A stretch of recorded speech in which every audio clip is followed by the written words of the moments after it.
most curious thing about every play has a different experience, but what's been very unique about this play is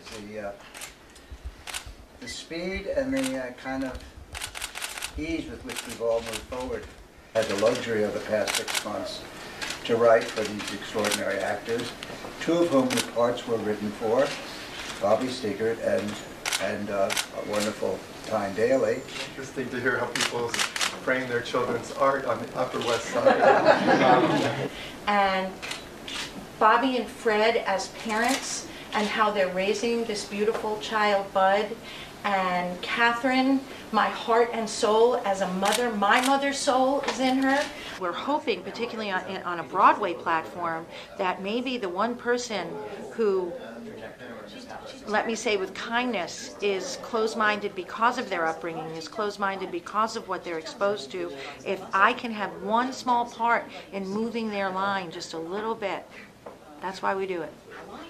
I'm Fred Waller. I'm playing Cal. He's a virtuous character, he's a loving character, and he's a character who's seen a lot.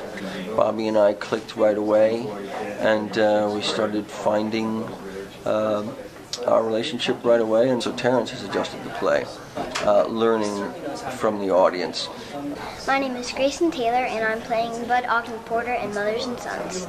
I'm 8 years old. I usually am in my dressing room with my understudy, and I like play Legos or play card games or draw. Is it going to be hard to go back to real life after this? Maybe. Probably not that hard. My name is Bobby Steggert, and I play Will Ogden. I'm playing someone who's sort of the next generation of modern gay man. He's someone who grew up believing that health and happiness and opportunity was his birthright, and he believes that family and marriage are due him just like anyone else in the world. When you get to embody someone, you just walk onto the stage and don't have to think about anything. So I've never felt quite as integrated into a show as I do with this one. It's a real luxury if you get a Broadway show right after your other Broadway show, so I feel really lucky. But what's brilliant about Tyne is that she has such inherent soul and inherent charm and wit that she can bring an amazing dimensionality to what on the page could be a very unlikable person. After 50 years of being an actor, you know, I have an amazing playwright who's had a longer track record than I, and he's made this play, you know, with me in mind. You know, he's done a lot of very flamboyant homosexual characters, and he's done a lot of razzmatazz, and he was really interested in putting a married couple, homosexual marriage on the stage, which hasn't been done. And then putting a mother in the mix. Every audience is different.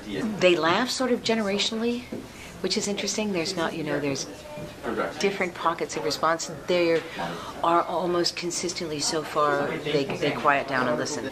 I was convinced she was the woman for the job, and she is. I mean, I was sort of writing gay theater before it was a term.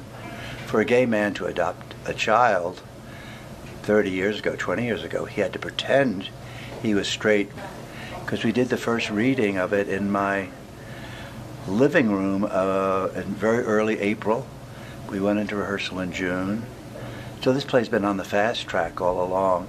But the little boy was the surprise. I'd never worked with him, but you know, people still get jobs at auditions.